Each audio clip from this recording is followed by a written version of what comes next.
Good morning to all my online dear students. In the last lecture we have discussed about acidic buffer solution. So in today's lecture we are going to start basic buffer solution. Acidic buffer solution की अगर बात करें हम लोग तो हम लोगों ने जो जो चीजें देखी थी सेम बेसिक में देखना है। एसिडिक बफर के अंदर सबसे पहले बेटा हमने क्या देखा था, उसका डेफिनेशन क्या होता है, सबसे पहले हमने डिफाइन किया था। डिफाइन करने के बाद उसके बाद हमने देखा था कि उसका किस तरीके के एग्जाम्पल्स होते हैं, जो उनके अंदर एग्जाम्पल इंक्लूडेड थे, हमने एग्जाम्पल देखे थे। ठीक है, एग्जाम्पल के बाद मैंने आपको बताया था उनको देने के तरीके, कितने तरीके से आपको एसिडिक बफर का प्रॉब्लम दे सकता है। प्रॉब्लम देने के बाद हमने देखा था कि पीएच किस तरीके से डिटरमाइन करते हैं, उनके अंदर पीएच का डिटर्मिनेशन कैसे है। पीएच के डिटर्मिनेशन के बाद उसके बाद हमने उनके ऊपर न्यूमेरिकल प्रॉब्लम्स देखे थे कि किस तरीके से न्यूमेरिकल पूछे जाते हैं। और न्यूमेरिकल के बाद हमने देखा था बेटा जो जो चीजें देखी थी ना वही सेम सीक्वेंस हमारा बेसिक बफर में भी फॉलो करना है हमें। न्यूमेरिकल के बाद हमने क्या देखा था, बफर रेंज देखा था कि बफर रेंज क्या होता है, जिसमें हमने मिनिमम पीएच और मैक्सिमम पीएच, फिर बेस्ट बफर भी देखा था, और लास्ट में हम लोगों ने बफर एक्शन देखा था। ठीक है, और फिर बफर एक्शन के ऊपर न्यूमेरिकल्स देखे थे। तो ये हमारा सीक्वेंस था एसिडिक बफर को कवर करने का। डेफिनेशन, फिर एग्जांपल, फिर कितने तरीके से पूछा जा सकता है क्वेश्चन, पीएच कैसे डिटरमाइन करते हैं, फॉर्मूला उसका निकाला था हमने, फिर न्यूमेरिकल लिए, फिर बफर रेंज पढ़ा, फिर उसके बाद बफर एक्शन। सेम सीक्वेंस हम लोग बेसिक बफर सॉल्यूशन के लिए भी फॉलो करेंगे।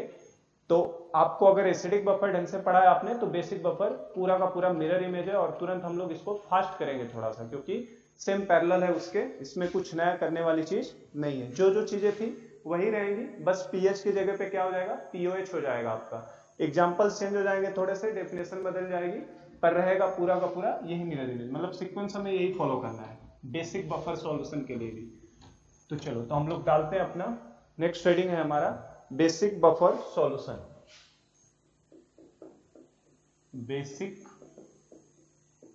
बफर सॉल्यूशन, ठीक है। तो बेसिक बफर को कैसे डिफाइन करोगे, बेसिक बफर कब होगा बेटा, जब वीक बेस और उसका सॉल्ट स्ट्रॉन्ग एसिड के साथ सॉल्यूशन में बचा रह जाए तो क्या बोलेंगे, बेसिक बफर बोला जाएगा।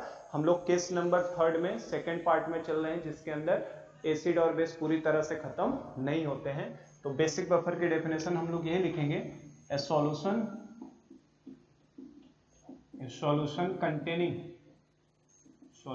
containing weak base, solution containing weak base and its salt, weak base and its salt with strong acid।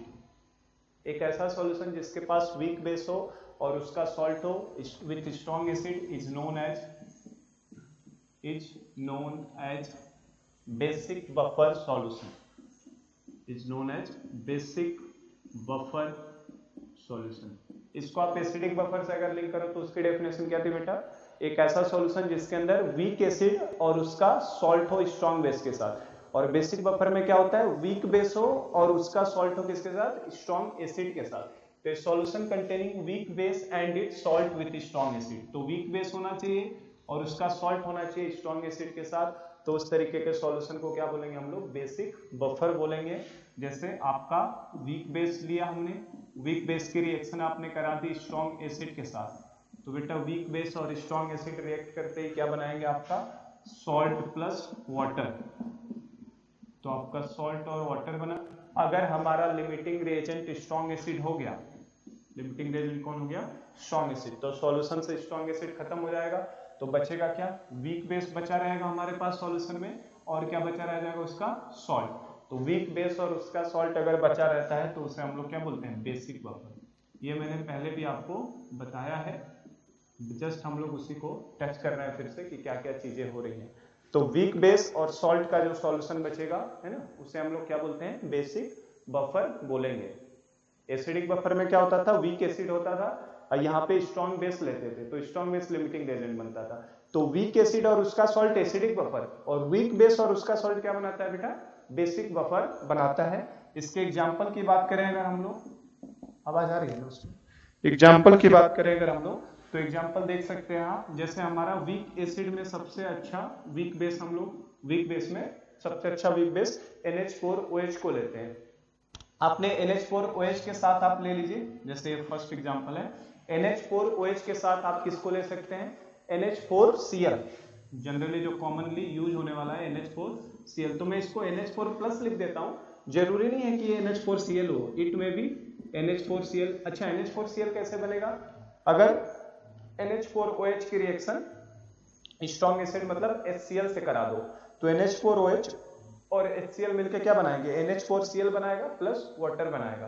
तो हमारे पास 6 स्ट्रॉन्ग एसिड्स हैं, तो 6 स्ट्रॉन्ग एसिड्स में से किसी भी एसिड के साथ सॉल्ट बनना चाहिए बस, ठीक है ना, 6 स्ट्रॉन्ग एसिड्स हैं, किसी के भी साथ हमारा सॉल्ट बनना चाहिए। तो आपका वीक बेस NH4OH ले लिया, प्लस NH4+ के साथ मैं दिखा रहा हूं कौन कौन से पॉसिबिलिटी है, NH4Cl भी हो सकता है, इट में भी NH4NO3 भी हो सकता है, क्योंकि HNO3 भी स्ट्रॉन्ग एसिड होता है, ठीक है, इट में भी NH4 ट्वाइस SO4 भी हो सकता है, ठीक है, इट में भी NH4ClO4 भी हो सकता है आपका, इट में भी NH4I भी हो सकता है, इट में भी NH4Br भी हो सकता है।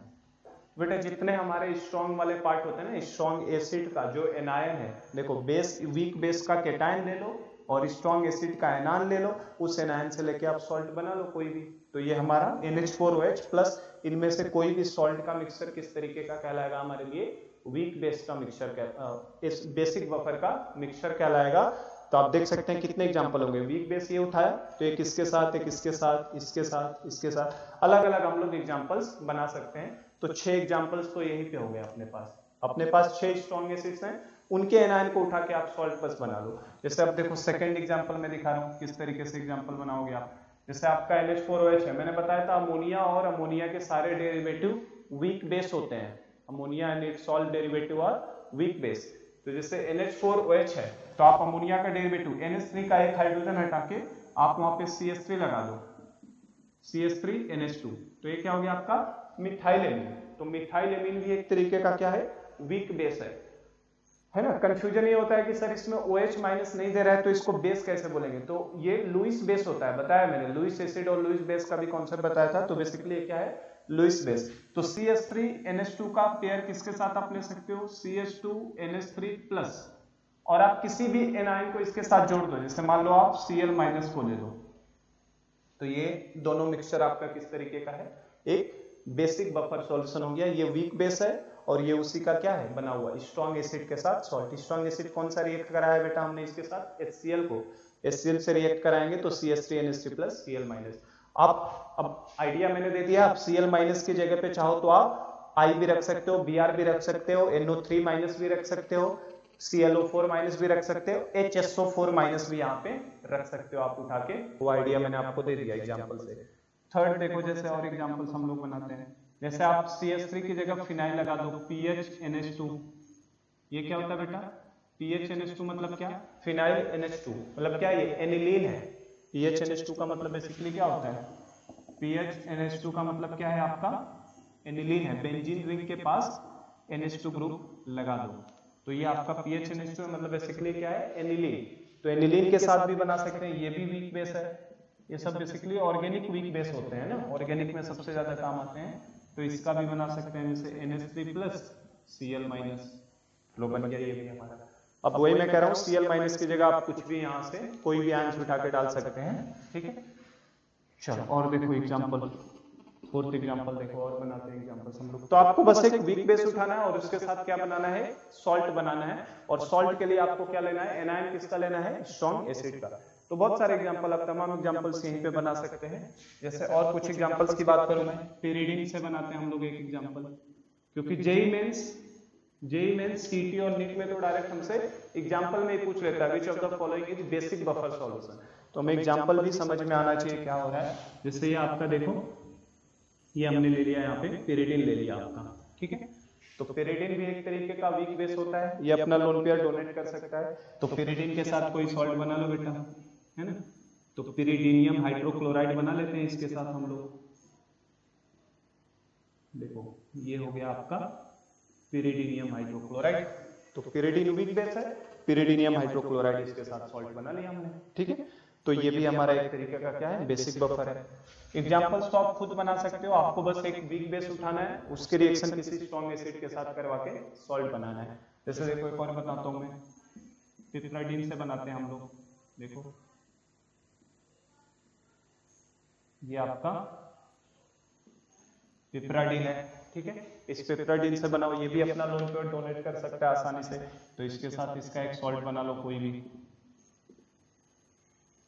H plus Cl minus.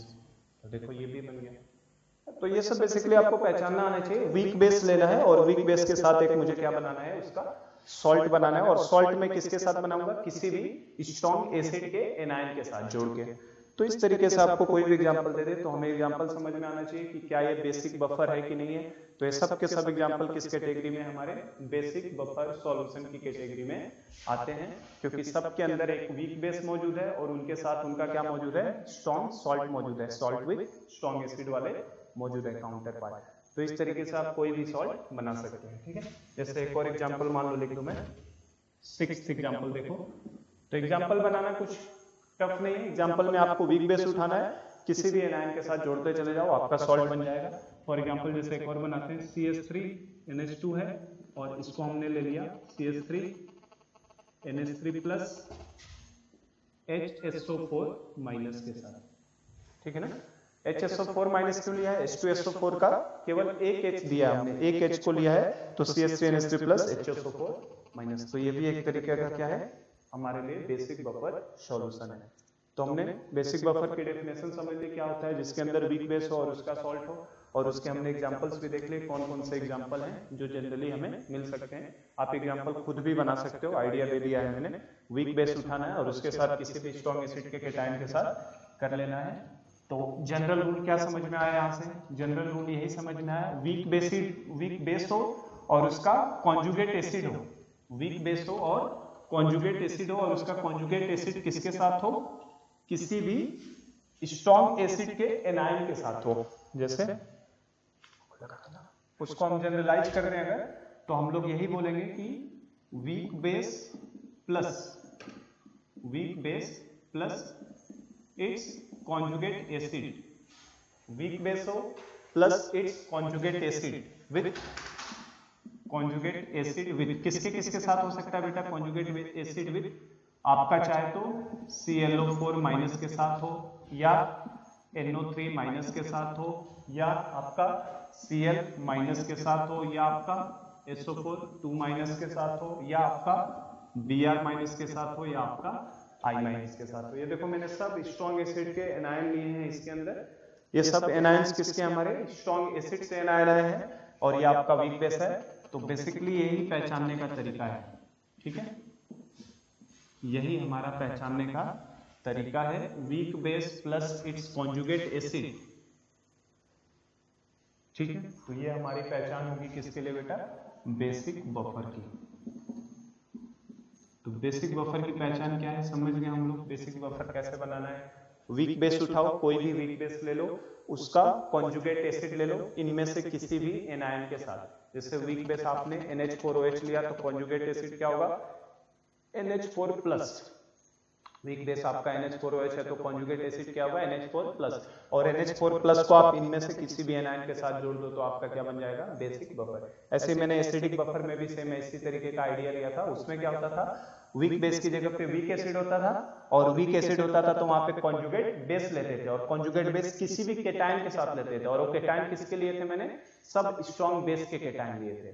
प्रयोग की एग्जाम्पल बनाना किस तरीके का कॉन्सेप्ट है, ये आपके दिमाग में क्लियर हो गया कि क्या होता है। अब हम लोग देखें कितने तरीके से जो देने के तरीके होते थे, कि किस किस तरीके से हमको बेसिक बफर प्रॉब्लम में देता है। तो प्रॉब्लम में देने का तरीका देखो, बेसिक बफर देने के तरीके किस किस तरीके से हमें दे सकता है। जैसे हम लोगों ने एसिडिक बफर को 3 तरीके से देखा था कि 3 तरीके से हमको एसिडिक बफर प्रॉब्लम में दे सकता है। उसी तरीके से बेसिक बफर भी देने के 3 तरीके होते हैं अपने पास। बेसिक बफर भी देने का 3 तरीका है।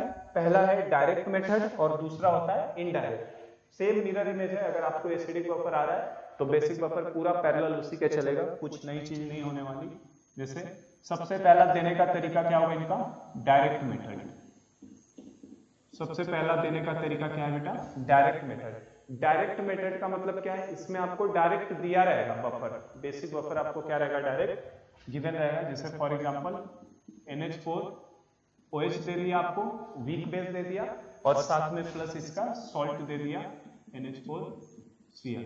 तो ये देखो आपको ये डायरेक्ट देने का तरीका हो गया। इसका कंसंट्रेशन दे देगा C1 है और इसका कंसंट्रेशन दे देगा C2 है। आपको ये डायरेक्ट दे देगा पेयर और पूछेगा इसका पीएच डिटरमाइन करिए कितना होगा। तो अभी फॉर्मूले पे हम लोग आते हैं, पहले देने का तरीका देखें।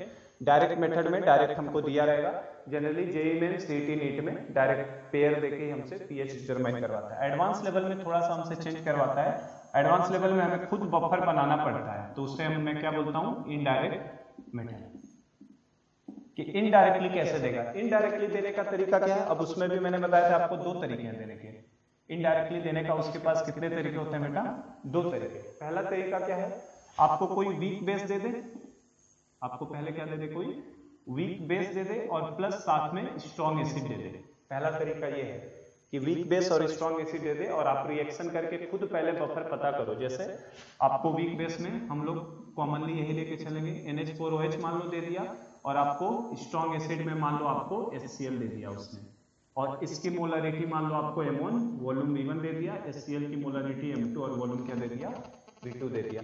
तो आपको पहले एसिड और बेस अगर दिया है दोनों चीजें, तो आपको सबसे पहले क्या करना पड़ेगा, अब इसमें रिएक्शन लिखना पड़ेगा हमें, ठीक है। तो चलो, तो इसमें हम लोग रिएक्शन लिखते हैं। सबसे पहले तो इनमें रिएक्शन लिख के खुद हमें पता करना पड़ेगा। NH4OH किसके साथ रिएक्ट कराना है बेटा, HCl के साथ, और जैसे ही NH4OH HCl रिएक्ट करेंगे तो आपका तुरंत क्या बनेगा, salt NH4Cl plus water H2, ये OH देगा, ये H देगा, एसिड बेस रिएक्शन है। अब अगर ये हमारा बेसिक बफर सॉल्यूशन का क्वेश्चन है ना, तो बेसिक बफर सॉल्यूशन में हमारा लिमिटिंग रिएजेंट किसको होना पड़ेगा, HCl को, क्योंकि इसे खत्म होना पड़ेगा। तो इसके मिलीमोल्स की बात करो तो बेटा कितना था, M1V1 हो जाएगा, मोल्स इज इक्वल टू क्या होता है, मोलरिटी इनटू वॉल्यूम, और इसके मिलीमोल्स की बात करो तो कितना हो जाएगा, M2V2। अगर आपको समझ में आ रहा है तो this is similar parallel to the acidic buffer, उसमें भी मैंने इसी तरीके से बताई थी चीजें, वही बेसिक बफर में भी आपको बता रहा हूँ। M1V1 M2V2, सॉल्ट तो उस समय कुछ नहीं रहेगा, वाटर से हमें कोई लेना देना ही नहीं है क्योंकि वो तो बहुत ज्यादा अमाउंट में रहता है, लार्ज अमाउंट में। इसमें लिमिटिंग रिएजेंट कौन बनाना पड़ेगा हमको, बफर बनाना है, तो बफर बनाने के लिए limiting reagent should be HCl। HCl क्या होना चाहिए, लिमिटिंग रिएजेंट।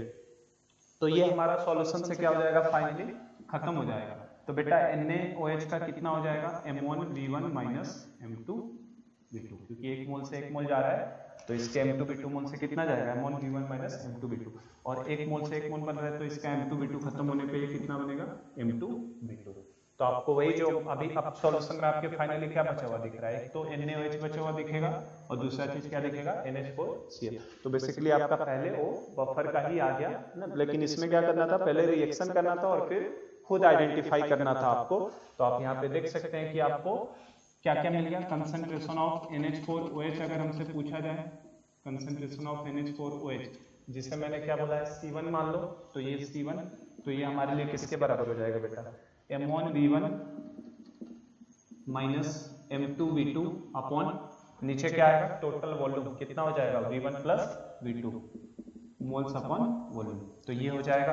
और इसी तरीके से अगर मुझसे कंसंट्रेशन ऑफ NH4Cl की भी जरूरत पड़ेगी, उसको मैंने C2 बोला है आपको, क्योंकि इन दोनों की जरूरत पड़ेगी। अभी फॉर्मूला तो मैं डेराइव करा दूंगा, जैसे उसमें pH निकालते हैं यहाँ पे POH निकालेंगे, तो C2 इज इक्वल टू क्या हो जाएगा, M2V2 upon V1 plus V2। तो सेम एसिडिक की तरह ही है, कुछ नया इसमें होने वाला नहीं है, जो एसिडिक में हमने पढ़ा है वही बेसिक में भी देख रहे हैं। तो ये इनडायरेक्ट में पहला मेथड हो गया, जिसमें क्या दे देगा, वीक बेस के साथ आपको स्ट्रॉन्ग एसिड दे देगा। तो आपको पहले रिएक्शन करना है, लिमिटिंग रिएजेंट यही बनाना होगा, क्योंकि अगर वो बेसिक बफर का क्वेश्चन है तो हमारा LR कौन होना चाहिए, HCl। हमारे सॉल्यूशन में NH4OH और NH4Cl बचना चाहिए। तो ये पहला तरीका था। इसका दूसरा तरीका भी है देने का, सेकंड तरीका। तो पहला वाला आप समझ गए, सेकंड तरीका क्या करेगा, सेकंड में हमको NH4Cl की रिएक्शन किसी स्ट्रॉन्ग बेस के साथ दे देगा, है ना। देखो सेकंड तरीका क्या है देने का, ये पहला तरीका था, फर्स्ट तरीका था ये देने का। देखो सेकंड तरीका क्या है, इनडायरेक्ट मेथड में सेकंड तरीका क्या होगा, दूसरा तरीका ये भी है देने का। इसका सेकंड वे है कि आपको NH4Cl दे दे। NH4Cl देने का मतलब आपको वीक बेस स्ट्रॉन्ग एसिड का सॉल्ट दे दे, वीक बेस स्ट्रॉन्ग एसिड का सॉल्ट दे देंगे, और हमें पता है वीक बेस और स्ट्रॉन्ग एसिड का सॉल्ट एसिडिक नेचर का होगा, वीक बेस और स्ट्रॉन्ग एसिड का सॉल्ट एसिडिक नेचर का होगा, इसको दे दे और प्लस साथ में कोई स्ट्रॉन्ग बेस दे दे। जैसे इसके लिए हम लोग एग्जांपल ले लें, जैसे हमें NH4Cl दे दिया, वीक बेस स्ट्रॉन्ग एसिड का सॉल्ट, प्लस स्ट्रॉन्ग बेस दे दिया, स्ट्रॉन्ग बेस में मान लो NaOH दे दिया उसमें, ठीक है, ये आपको दे दिया। इसकी मोलरिटी मान लो आपको दे दिया क्वेश्चन में M1, इसकी मोलरिटी V1, इसकी मोलरिटी M2, वॉल्यूम V2, इस तरीके से दे दिया आपको। तो फिर आपको क्या करना पड़ेगा, जब भी दो अपोजिट नेचर के कंपोनेंट देखेंगे आपको तुरंत वहां पे रिएक्शन लिखनी है, ठीक है, ये जनरल रूल मैंने पहले ही बताया आपको। तो जस्ट आप क्या करो, रिएक्शन लिखो, NH4Cl की रिएक्शन किसके साथ, NaOH के साथ। हमें पता है NH4Cl में Cl माइनस का हाइड्रोलिसिस नहीं होगा, किसका होगा, NH4 प्लस का, और NH4 प्लस केटायन है, केटायन का हाइड्रोलिसिस होता है तो केटायन OH माइनस को लेगा, मतलब सॉल्यूशन कैसा बनाएगा, एसिडिक बनाता है, क्योंकि OH माइनस लेगा तो H प्लस के कंसंट्रेशन को बढ़ाएगा, मतलब ये किस नेचर का है, एसिडिक नेचर का है। और ये तो बेस दिख ही रहा है, तो बेटा एसिड और बेस तो तुरंत रिएक्ट करेंगे, और एसिड बेस रिएक्ट करके तुरंत क्या बनेगा, सॉल्ट और वाटर। और सॉल्ट बनाना भी आसान होता है, क्या करना है, केटायन एनायन को एक्सचेंज करना होता है। इसका एनायन Cl माइनस है, इसका एनायन OH है, तो इसका एनायन यहाँ भेज दो, इसका एनायन इसके पास भेज दो, बस एक्सचेंज हो गया। तो क्या बन जाएगा आपका NH4OH प्लस NaCl। NaCl से तो हमारा कोई कंसर्न नहीं है, क्यों, क्योंकि NaCl तो बेटा स्ट्रॉन्ग एसिड और स्ट्रॉन्ग बेस का सॉल्ट है। NaCl ये स्ट्रॉन्ग एसिड बेस से आया है और ये स्ट्रॉन्ग एसिड से आता है, तो स्ट्रॉन्ग एसिड और स्ट्रॉन्ग बेस के सॉल्ट का कभी हाइड्रोलिसिस होता ही नहीं है, और वो हमेशा pH 7 बना के रखते हैं, मतलब इसकी वजह से तो कोई pH में चेंज होने वाला नहीं है। तो ये हमारे लिए इसको कंसर्न करने की जरूरत ही नहीं है, क्योंकि NaCl तो ऑलवेज न्यूट्रल सॉल्यूशन बनाएगा, pH 7 ही रहने वाला है, तो इसको देखने की जरूरत ही नहीं है। तो pH में चेंज इन्हीं लोगों की वजह से आएगा, ठीक है। अब अगर हमारा बेसिक बफर सॉल्यूशन बनाना है तो लिमिटिंग रेजेंट कौन होना चाहिए, मिलीमोल्स पहले लिख लेते हैं। इसके मिलीमोल्स कितने हो जाएंगे बेटा, M1V1, इसके मिलीमोल्स कितने हो जाएंगे, M2V2, ठीक है। अब अगर बफर बनना है तो इसका मतलब NaOH को खत्म होना चाहिए, तो ये हमारे लिए क्या बन जाएगा, लिमिटिंग रिएजेंट। तो अगर ये लिमिटिंग रिएजेंट हो गया तो ये खत्म हो जाएगा पूरी तरह से। सॉल्यूशन में NH4Cl का कितना बचेगा, M1V1 माइनस M2V2, एक मोल से एक मोल जाता है तो M2V2 से M2V2 रिएक्ट कर जाएगा, और इसका कितना शुरू में तो नहीं रहेगा, बाद में कितना बन जाएगा बेटा, M2V2। आप फिर से देख सकते हो, फाइनली सॉल्यूशन में हमारे पास NH4Cl बचा है और NH4OH बचा है। Now this is the solution is our basic buffer solution, है ना। तो ये देने का तरीका मैं बता रहा हूँ, इस तरीके से आपको क्वेश्चंस में देता है। सेम हम लोग एसिडिक बफर में भी देखे थे, वही चीज बेसिक में भी देख रहे हैं। तो आप कंसंट्रेशन ऑफ NH4Cl अगर मैं आपसे पूछूं, कंसंट्रेशन ऑफ NH4Cl, उसको मैंने C2 बोला है, तो C2 इज इक्वल टू किसके बराबर हो जाएगा बेटा, M1V1 minus M2V2 upon V1 plus V2, क्योंकि अभी हमें फॉर्मूले में इसी कंसंट्रेशन की जरूरत पड़ेगी, सॉल्ट के कंसंट्रेशन की और बेस के कंसंट्रेशन की। NH4OH का कंसंट्रेशन किसके बराबर लिखोगे बताओ, C1 हो जाएगा हमारे लिए। NH4OH को जनरली C1 माना है, तो C1 is equal to M1V1 upon V1 plus V2, ठीक है। तो आप एक बार आइडेंटिफाई कर लिया आपने कि हाँ आपका बेसिक बफर सॉल्यूशन बन रहा है। पकड़ने का तरीका, पहला डायरेक्ट मेथड में गिवन रहेगा, इनडायरेक्ट में दो तरीके हैं, वीक बेस का स्ट्रॉन्ग एसिड के साथ रिएक्शन, और दूसरा weak base strong acid salt का स्ट्रॉन्ग बेस के साथ रिएक्शन। तो आप एक बार बेसिक बफर आपने पकड़ लिया है, तो बस आपको अब क्या करना है, फॉर्मूला अप्लाई करना है, और इसमें पीओएच का फॉर्मूला निकालेंगे। तो जैसे एसिडिक में हम लोग पीएच निकाले थे, इसमें किसका फॉर्मूला निकालेंगे, पीओएच का फॉर्मूला निकाला जाएगा। तो देखो कैसे निकालना है फॉर्मूला। तो फॉर्मूला जैसे उसमें डेराइव किया था, सेम वही फॉर्मूला हम लोग यहाँ भी डेराइव करेंगे उसी तरीके से बिल्कुल। इसमें हमारा मान लिया हमने बफर, इसी बफर को लेके चल रहे हैं NaOH प्लस NH4Cl। तो इसमें क्या होगा बेटा, NH4OH जो है वीक इलेक्ट्रोलाइट है, तो ये वीक है तो ये तो डिसोसिएट होगा इक्विलिब्रियम की तरीके से, और क्या देगा NH4 plus plus OH minus, ठीक है। और NH4Cl की बात करो तो NH4Cl जो है हमारे पास क्या है, सॉल्ट है ना, और सॉल्ट तो 100% हमेशा डिसोसिएट होते हैं, तो ये डिसोसिएट होगा NH4 प्लस और प्लस Cl माइनस, और ये दोनों एक ही सॉल्यूशन के अंदर मौजूद हैं। बफर सॉल्यूशन है तो दोनों एक ही कंटेनर में मौजूद हैं। तो यहाँ पे भी सेम वही काम करना है बेटा। हम लोगों ने एसिडिक वाले में CH3COOH लिया था, है ना, एसिटिक एसिड, और CH3CON ने लिया था, तो उसको भी ऐसे ही तोड़ा था मैंने। उसमें कॉमन आयन एसिटेट आयन हो रहा था, यहाँ पे कॉमन आयन NH4+ हो रहा है दोनों में। वहां पे हमारा H+ निकाल लेते थे, वहां पे CH3COH को तोड़ा था तो CH3CO- प्लस H+ बना था, तो वहां H+ निकालते थे, यहाँ पे क्या निकालेंगे, OH- को निकाला जाएगा। तो हमारा जो निकालने वाला पॉइंट है वो किससे निकालेंगे हम लोग, OH- को निकालेंगे। तो OH- कैसे निकालोगे बेटा, तो निकालने के लिए हमें क्या करना पड़ेगा, Kb का एक्सप्रेशन लिखना पड़ेगा। तो Kb इज इक्वल टू क्या लिखोगे, बोलो, Kb is equal to concentration of NH4+ into concentration of OH- divided by concentration of NH4OH। ठीक है, हमें तो क्या चाहिए बेटा, OH- ये बेसिक में, बेस में OH- होता है, एसिड में H+ होता है। तो OH- का एक्सप्रेशन कैसे लिखेंगे, OH- इक्वल टू क्या हो जाएगा, Kb, ये ऊपर जाएगा और ये चीज नीचे जाएगी, मतलब Kb into concentration of NH4OH divided by concentration of NH4+। फिर से देखो, क्या ये दोनों कॉमन आयन है कि नहीं है, NH4+ क्या है, कॉमन आयन है। और अगर आपका कॉमन आयन आ जाता है तो बेटा कॉमन आयन आते ही मैंने बताया था कॉमन आयन वाला एजम्पशंस लग जाएगा। दो एजम्पशंस थे, कौन कौन से, पहला कि कॉमन आयन जो भी हमारा, कॉमन आयन कभी भी आ जाता है तो जो भी हमारा वो कॉमन आयन का कंसंट्रेशन है वो हमेशा स्ट्रॉन्ग इलेक्ट्रोलाइट से लिया जाता है, क्योंकि वीक का डिसोसिएशन को बहुत घटा देता है, पहला एजम्पशन। तो जो आपका कॉमन आयन NH4+ है ये इसकी वजह से माना जाएगा कि NH4Cl की वजह से, तो स्ट्रॉन्ग की वजह से माना जाता है, मतलब बेसिकली किससे लिया जाएगा, NH4Cl से। तो जो NH4+ का कंसंट्रेशन आने वाला है, बेसिकली किसका कंसंट्रेशन आने वाला है, यहाँ पे सॉल्ट का कंसंट्रेशन आने वाला है, क्योंकि जो भी NH4+ आएगा वो किससे लिया जाएगा, सॉल्ट से, स्ट्रॉन्ग इलेक्ट्रोलाइट से। और सेकेंड एजम्पशन क्या था, कॉमन आयन के प्रेजेंस में डिग्री ऑफ डिसोसिएशन जो होता है वीक इलेक्ट्रोलाइट का और कम हो जाता है। जैसे ही आप NH4+ का कंसंट्रेशन बढ़ाओगे रिएक्शन बैकवर्ड में भागेगी, इक्विलिब्रियम वाली रिएक्शन बैकवर्ड में जाएगी तो इसका डिसोसिएशन बहुत कम हो जाएगा। तो सेकंड एजम्पशन से ही होता है कि जो इनिशियल कंसंट्रेशन होता है वही हमारा इक्विलिब्रियम पे भी माना जाता है। तो इसका मतलब जो NH4OH है ये बेसिकली किसका कंसंट्रेशन होगा, बेस का, जो इनिशियली दिया होगा या जो भी इक्विलिब्रियम पे आएगा। तो यहाँ से हम देख सकते हैं हमारे पास क्या निकल के आया बेटा, OH- इज इक्वल टू किसके बराबर आ गया, देखो Kb into concentration of base upon concentration of salt.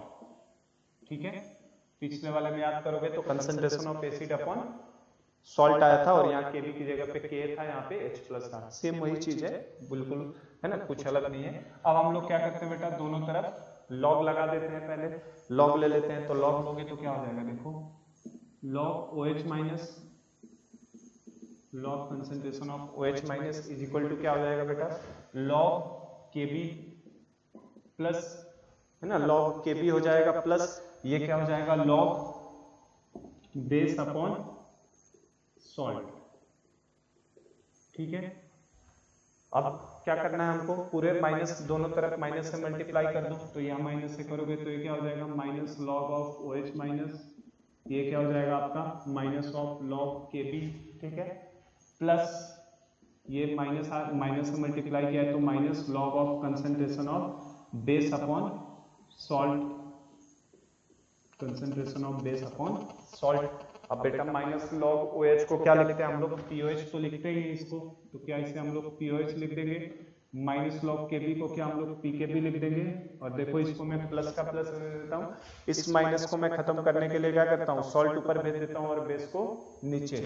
तो ये क्या हो जाएगा, लॉग कंसंट्रेशन ऑफ सॉल्ट ऊपर और नीचे कंसंट्रेशन ऑफ बेस। ठीक है, तो ये हमारा POH का फॉर्मूला हो जाता है। तो देखो ये फॉर्मूला जस्ट एसिडिक बफर के सिमिलर है। एसिडिक बफर में जैसे निकाला था तो वहां पे POH की जगह पे PS था, PKB की जगह पे PK था, सॉल्ट की जगह पे सॉल्ट ही था, बेस की जगह पे केवल क्या था आपका एसिड था। तो ये फॉर्मूला सिमिलर होता है उसी फॉर्मूले के, बस इसमें POH आ गया। उसमें हम लोग इस एक्सप्रेशन को बोले थे हेंडरसन-हेसल-बाल्च इक्वेशन फॉर एसिडिक बफर। यहाँ पे बोला जाएगा इसी इक्वेशन को हेंडरसन-हेसल-बाल्च इक्वेशन फॉर बेसिक बफर।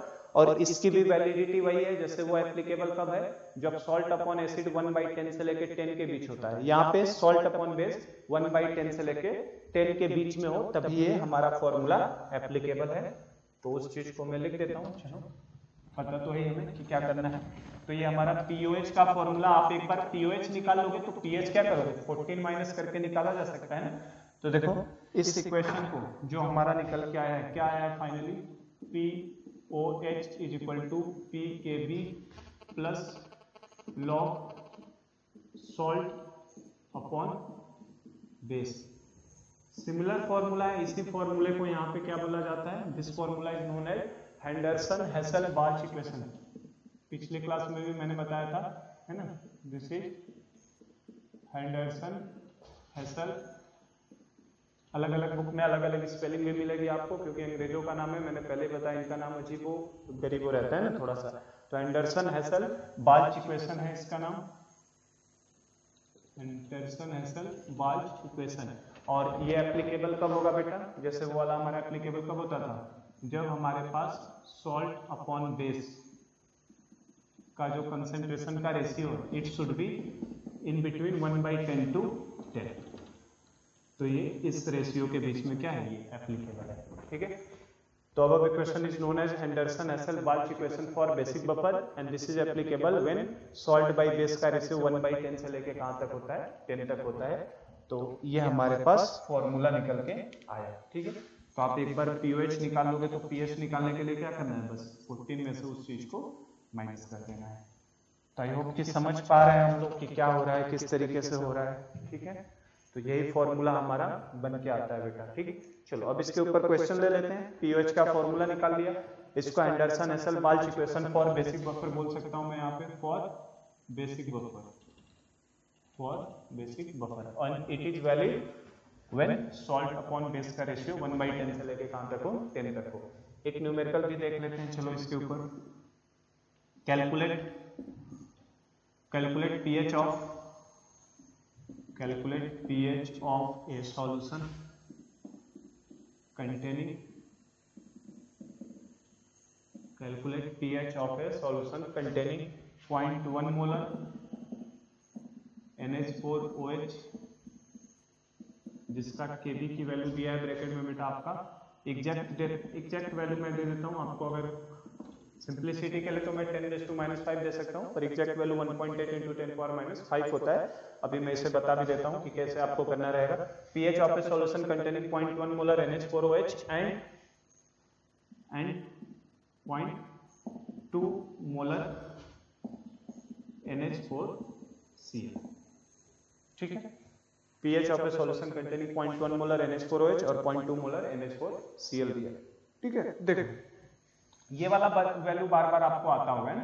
अब देखना है एसिटिक एसिड की भी वैल्यू 1.8 × 10⁻⁵ होता है, NH4OH का भी 1.8 × 10⁻⁵ होता है। तो मैं जनरली जो मैं न्यूमेरिकल लगाता हूँ क्लास में उसमें मैं 10⁻⁵ ले लेता हूँ उसे ना सिंप्लिसिटी के लिए। पर आप एग्जैक्ट वैल्यू पे भी निकालोगे तो कोई दिक्कत नहीं। देखो आपका अगर ये Kb है बेटा तो PKb की वैल्यू आपको कितना होगा बताओ, 5 माइनस लॉग 1.8 करेंगे, मैंने बताया जो 10 के पावर नेगेटिव होता है उसको आगे ले लेते हैं ना। तो 5 माइनस लॉग 1.8, और जब 5 माइनस लॉग 1.8 करोगे आप कैलकुलेट, तो ये log 2 अगर पकड़ोगे तो log 2 की वैल्यू कितनी होती है 0.30, 1.8 को 2 पकड़ोगे तो कितना होता है 0.30। तो 5 में से 0.30 जाएगा तो कितना जाएगा आपका बेटा 4.7, लेकिन वो थोड़ी सी वैल्यू कम है ना 2 से, तो 0.30 से थोड़ी सी वैल्यू कम आएगी, ये 4.75 वैल्यू आती है एग्जैक्टली, है ना। तो इवन मैं आपसे ये कहूंगा कि आप इसको ध्यान ही रखो, क्योंकि आपके मैं तो सिंप्लिसिटी के लिए 10⁻⁵ लेके सॉल्व कराता हूं तो आपका सीधे 5 हो जाता है, लेकिन अगर 1.8 × 10⁻⁵ ले दिया तो उस पे वैल्यू कितनी आती है 4.75 आप लिया करिए, बार बार क्वेश्चंस में देखे होगे, हर क्वेश्चन में ये मिलता है 1.8 × 10⁻⁵। जनरली हमें एसिटिक एसिड देता है, एसिड में कॉमनली 90% केसेज में, और बेस में हमें NH4OH देता है। तो इसकी वैल्यू ध्यान ही रखो तो अच्छी बात है, 4.75 हो जाए। तो आप कैसे करोगे इसे, कैसे निकालना है इसका pH निकालना है इस सॉल्यूशन का। इसको मैं चेंज कर रहा हूँ थोड़ा सा, है ना, इसको मैं चेंज कर देता हूँ, थोड़ा अलग कर देता हूँ इसको, NH4 twice SO4 कर देता हूँ, क्योंकि मुझे ये भी समझाना है आपको। आप हमेशा सॉल्ट मत लीजिए, क्योंकि ये सॉल्ट हमने लिखा है लेकिन ये उस कॉमन आयन का कंसंट्रेशन था यहाँ पे, उसकी जगह पे हमने सॉल्ट लिखा था। मैंने चेंज किया जानबूझ के क्योंकि अब कोएफिशिएंट मैंने 2 करा दिया है, इसीलिए चेंज किया मैंने। कैसे निकालोगे? तो देखो आपको pH उस सॉल्यूशन का निकालना है जिनके अंदर ये चीजें मौजूद है। जैसे ही आपको ये क्वेश्चन में दिखाई दिया NH4OH, क्या दिखाई दिया आपको? वीक बेस है, और NH4 ट्वाइस SO4 हमें तुरंत दिखाई दे दिया कि ये किसका सॉल्ट है? वीक बेस और स्ट्रॉन्ग एसिड का। तो जैसे ही आपको वीक बेस और उसी का सॉल्ट दिखाई दे दिया स्ट्रॉन्ग एसिड के साथ, तो आप तुरंत पहचानेंगे कि ये क्या होगा? बेसिक बफर होगा। और आपने एक बार बेसिक बफर पहचान लिया तो आप डायरेक्ट इस फॉर्मूले को यूज कर लो। कौन सा? POH का। तो POH इज इक्वल टू क्या लगा दोगे बेटा? PKB plus log concentration of salt upon concentration of base. ठीक है, डायरेक्ट लगा देते हैं। PKB की वैल्यू कितनी रखोगे? अगर मैं 1.8 नहीं दिया होता तो कितना होता? 5, लेकिन 1.8 के साथ दिया है तो वैल्यू कितनी होती है? 4.75। तो PKB हो गया 4.75 plus log concentration of salt. ऊपर क्या लेना है बेटा? Concentration of salt. तो सॉल्ट में सॉल्ट का कंसंट्रेशन नहीं रहता, बेसिकली किसका कंसंट्रेशन था? आयन का कंसंट्रेशन था, जो कॉमन आयन था। यहाँ पे देखो दोनों में कॉमन आयन कौन सा है? NH4 प्लस आने वाला है। तो NH4 प्लस बेटा यहाँ पे कोएफिशिएंट को, ये मैं बार बार बी केयरफुल वर्ड यूज करता हूँ ताकि ये ध्यान रखिएगा, यहाँ पे आप 2 कोएफिशिएंट लगाए, इसका मतलब अगर इसका कंसंट्रेशन 0.2 मोलर है इस सॉल्ट का, तो NH4 प्लस का कंसंट्रेशन कितना होगा? 2 × 0.2 हो जाएगा ना, उसका जस्ट डबल हो जाएगा। इसलिए मैंने क्वेश्चन चेंज किया। अगर यहाँ पे NH4Cl रहता तो आपका कोई गलत नहीं होता। NH4Cl रहता तो आप डायरेक्ट क्या रख देते? 0.2 रख देते। लेकिन मैंने चेंज करके NH4 ट्वाइस SO4 कर दिया, तो आपको ये कोएफिशिएंट से इसमें मल्टीप्लाई करना भी भूलना नहीं है। एक ही ऐसा सॉल्ट है, सल्फेट के साथ जब आएगा तो उसमें 2 से मल्टीप्लाई करना पड़ेगा क्योंकि कोएफिशिएंट 2 लगा हुआ आएगा उसके साथ। समझे क्या बात को?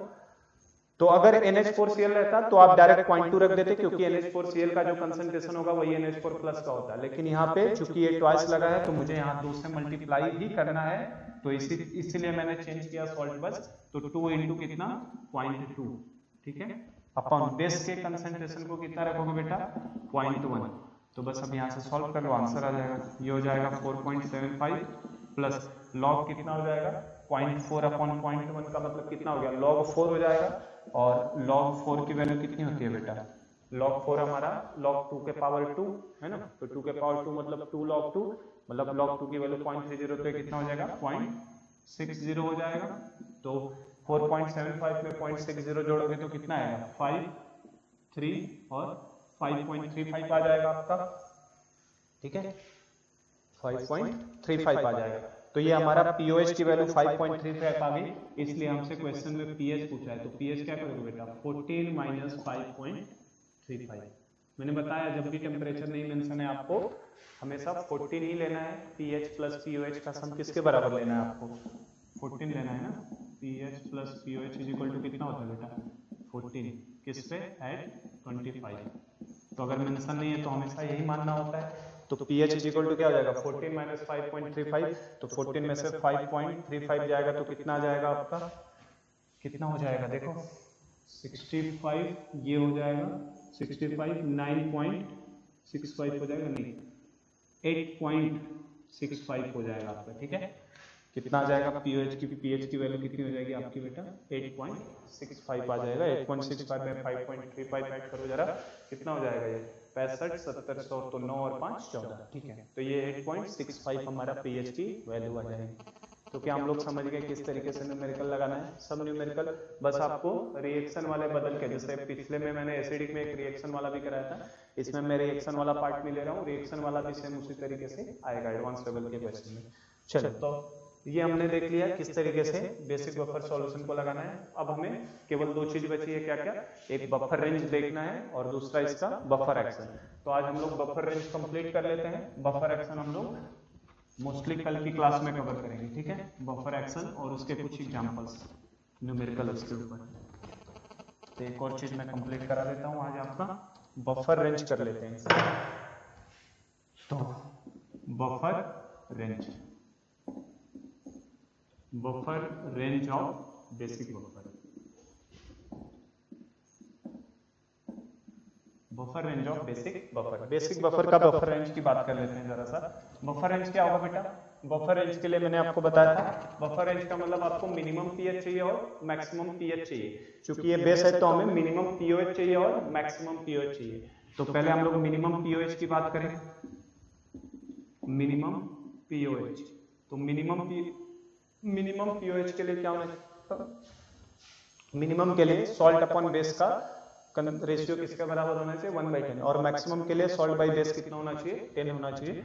तो मिनिमम पीएच के लिए हम लोग ये लिखेंगे सॉल्ट अपॉन बेस का जो रेशियो होना चाहिए किसके बराबर होना चाहिए 1/10 के बराबर होना चाहिए। अब जैसे ही सॉल्ट बाय बेस की जगह पे 1/10 डालोगे आप, तो पीओएच का फॉर्मूला क्या बेटा, pKb plus log salt upon base, यही फॉर्मूला है ना अपने पास, ऊपर यही फॉर्मूला है अपने पास। तो यहाँ पे अगर हम लोग सॉल्ट अपॉन बेस की जगह पे 1/10 डालेंगे तो इसको हम लोग पीओएच मिनिमम लिख देंगे, और pOH minimum is equal to क्या हो जाएगा पीकेबी प्लस लॉग 1/10, और लॉग 1/10 का मतलब कितना होगा बेटा -1 हो जाएगा ना, 10 के पावर -1, और 10 के पावर -1 का लॉग कितना आएगा -1 हो जाएगा। इसका मतलब क्या समझ में आया, पीओएच मिनिमम जो आएगा वो किसके बराबर होगा बेटा पीकेबी -1 के, ठीक है। जैसे वहां पे पीएच मिनिमम आ रहा था पीके -1 के, तो यहाँ पे पीओएच मिनिमम पीकेबी -1 के। चलो मैक्सिमम पीएच कैसे निकालोगे, ये तो 2 मिनट के काम है ना। मैक्सिमम पीओएच कैसे निकालोगे, तो मैक्सिमम के लिए क्या करना है बेटा, मैक्सिमम के लिए सॉल्ट अपॉन बेस का रेशियो हमें 10 के इक्वल्स रखना है। मैक्सिमम तो 10 तक की वैल्यू है ना, तो 10 लेना है, और 10 लेने का मतलब क्या हो गया आपका पीओएच मैक्स लिखता हूं मैं डायरेक्ट, ठीक है ना, फॉर्मूला तो बार बार नहीं लिखेंगे हम लोग। तो pOH max is equal to क्या हो जाएगा आपका बेटा pKb plus log salt upon base की जगह पे कितना रख दूं मैं, यहाँ पे 10 रख दूं, और लॉग 10 की वैल्यू हमें पता है कितनी होती है, लॉग 10 तो 1 होता है ना, लॉग 10 कितना 1, तो इसका मतलब हमारा पीओएच मैक्स की वैल्यू कितनी हो जाएगी बेटा पीकेबी प्लस 1 के इक्वल, ठीक है, समझ जैसे किया था सेम वैसे ही कर रहा हूं मैं। तो हमारा बेसिक बफर का रेंज अगर कोई बोले, बेसिक बफर रेंज, तो बेसिक बफर रेंज किसके बीच में लाई करेगा बेटा, तो बेसिक बफर रेंज हमारा लाई करेगा पीकेबी -1 से लेके पीकेबी प्लस 1 तक, पीकेबी -1 से लेके पीकेबी प्लस 1 तक, ये हो जाएगा बेसिक बफर रेंज, ठीक है। और एक और लास्ट चीज बेस्ट बफर का कॉन्सेप्ट जैसे वहां पे देखा था, यहाँ भी देख लेते हैं। चलो तो यहाँ कर देता हूं मैं, बेस्ट बफर अगर हमसे पूछ ले तो बेस्ट बफर, तो बेस्ट बफर के लिए क्या बताया था, बेस्ट बफर किसको बोलते हैं, पहली बात तो बेस्ट बफर वो बफर है जिसका resistance for change in pH क्या होता है maximum. A buffer solution having resistance for change in pH is maximum is known as best buffer, बता दिया था मैंने। तो बेस्ट बफर के लिए बेटा जो होता है हमारा सॉल्ट अपॉन बेस का जो रेशियो होना चाहिए वो किसके इक्वल होना चाहिए 1 के इक्वल हो जाए, तो वो हमारे लिए बेस्ट बफर होता है। और जैसे ही सॉल्ट बाय बेस का रेशियो आपका 1 के इक्वल होगा तो log 1 की वैल्यू 0, तो पीओएच किसके बराबर सीधा हो जाएगा पीकेबी के बराबर। तो पीओएच ऑफ बेस्ट बफर अगर मुझसे कोई पूछे, पीओएच ऑफ बेस्ट बफर, तो पीओएच ऑफ बेस्ट बफर किसके बराबर हो जाएगा बेटा पीकेबी प्लस log 1 लिख देंगे, सॉल्ट अपॉन बेस की जगह पे log 1 डालो, log 1 की वैल्यू तो 0 ले लोगे, तो ये 0 लेते ही हमें मिल गया फॉर्मूला पीओएच बेस्ट बफर।